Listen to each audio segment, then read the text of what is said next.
আশা করি সবাই ভালো আছো। তো চলে এসেছি আরেকটা ওয়ান শট নিয়ে। আশা করি তোমাদের ভালো লাগবে। আমাদের গল্পের নায়ক জিয়ন জাংকুক আর এমার জিনের ছোট ছেলে।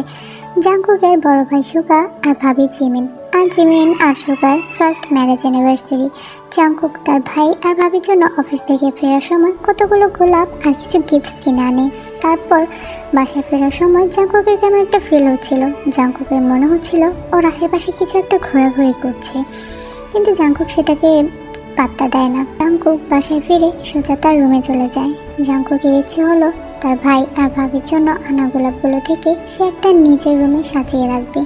রাতে পার্টি শেষে জাংকুক রুমে এসে দেখতে পায় গোলাপটা সেখানে নেই। আরে, গোলাপটা কোথায়? আমি তো এখানেই রেখেছিলাম। জাংকুকের চোখ যায় বেলকনিতে। গুনগুন শব্দ পেয়ে জাংকুক বেলকনির দিকে পা বাড়ায়। সেখানে গিয়ে জাংকুক তো হা হয়ে গেছে। সেখানে একটি মেয়ে দাঁড়িয়েছিল। গায়ের রংটা দুধে আলতা, চুলগুলো কোমরের নিচ পর্যন্ত গড়িয়ে গেছে। সব মিলিয়ে পাগল করে দেওয়ার মতো রূপ। তুমি কি? আর এখানে কি করছো? আমি তে। তো এখানে কি করছো? আপনি তো আমি নিয়ে এসেছেন। আমি নিয়ে এসেছি? মাথা ঠিক আছে তোমার? কি বলছো এসব?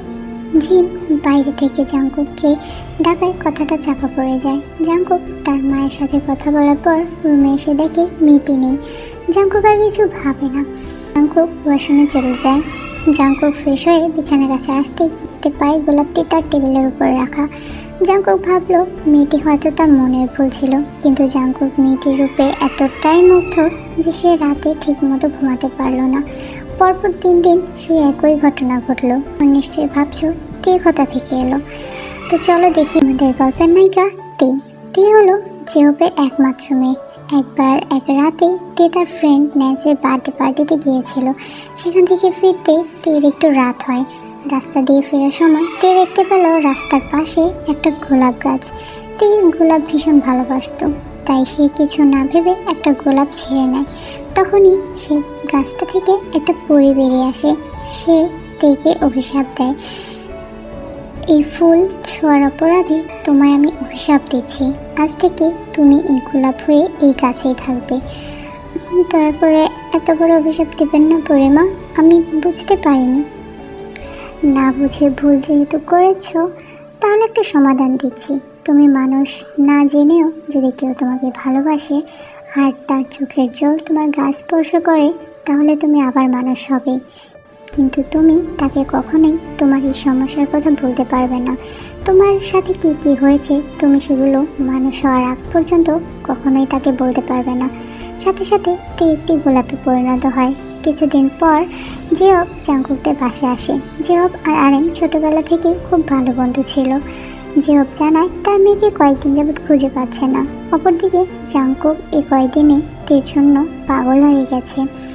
বাসায় কেউ বুঝতে না পেরে জাংকুককে জিজ্ঞেস করে, জাংকুক বাবা কি হয়েছে তোর, বল না বাবা। মা, ও এখন আর আসে না। কেন আসে না ও? মা, ওকে এনে দাও, আমার ওকেই চাই। এই ভাই, কার কথা বলছিস তুই? কাকে চাস? আর কে আসে না? জাংকুক সেখানে সেন্সলেস হয়ে যায়। ডক্টর জানায় জাংকুক একটু মেন্টালি প্রেশারে আছে, কয়েকদিন রেস্ট নিলে ঠিক হয়ে যাবে। আজ প্রায় 15 দিন পর তে জাংকুকের কাছে আবার আসে। তে জাংকুকের মাথায় হাত রাখতেই জাংকুকের ঘুম ভেঙে যায়। জাংকুক তেকে দেখে উত্তেজিত হয়ে পড়ে। জাংকুক তেকে জড়িয়ে ধরে। তে, তুমি এসেছো? কোথায় ছিলে এতদিন? কেন আসনি তুমি?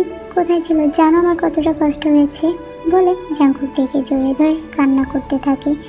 জাংকুকের চোখের পানি তে গা স্পর্শ করতেই সম্পূর্ণ আলোতে ভরে যায় জাংকুকের রুমটা। দূরে না গেলে যে আমি মানুষ হতে পারতাম না। তে, এসব কি বলছো? আর তুমি মানুষ হতে পারবে না মানে?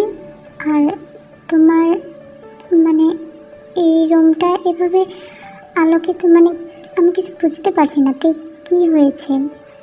তেমন কিছু না, আমি জাস্ট একটা পরীর অভিশাপে গোলাপ হয়ে গিয়েছিলাম।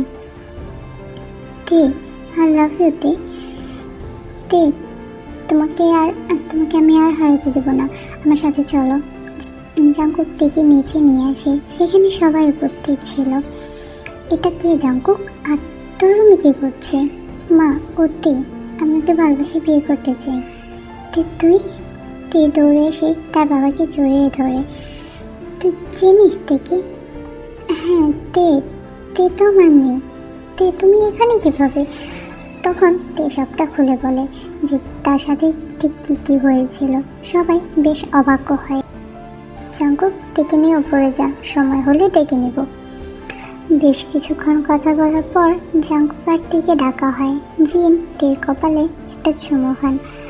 আগামী মাসে তোমাদের বিয়ে হচ্ছে।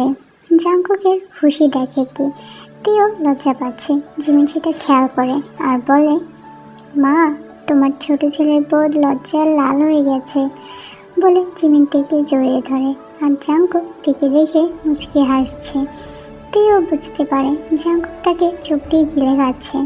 ভাই, কন্ট্রোল, আমরাও আছি এখানে। তুইও দেখ না তোর বউকে, কেউ কি মানা করেছে? আমি দেখবো, তাও ওই পেতনি কি? ভাবি, ভাইয়া তোমাকে পেতনি বলেছে।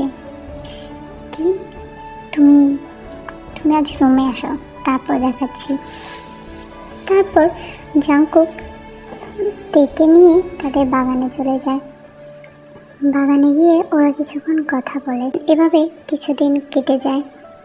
তারপর নেক্সট মান্থে তেকুকে বিয়েটা দেওয়া হয়। তারপর বাসর ঘরে তে, আসলে আমি তোমাকে একটা কথা বলতে চাই। হ্যাঁ, বলো, কি বলবে? ভেবে পাচ্ছি না কিভাবে বলবো। এত নার্ভাস হয়ে আছো কেন? বলে ফেলো না, কি বলবে। অ্যাকচুয়ালি না, সেরকম কিছু না। আমি বলছি কি যে আজ তো আমাদের বাসর রাত। তো তো তোমার কাছে আমি আজকে রাতটা চাচ্ছিতে। তো আমি বলতে চাচ্ছি যে আজকে রাতে আমি তোমাকে নিজের করে পেতে চাইতে। তো আমি তো তোমারই।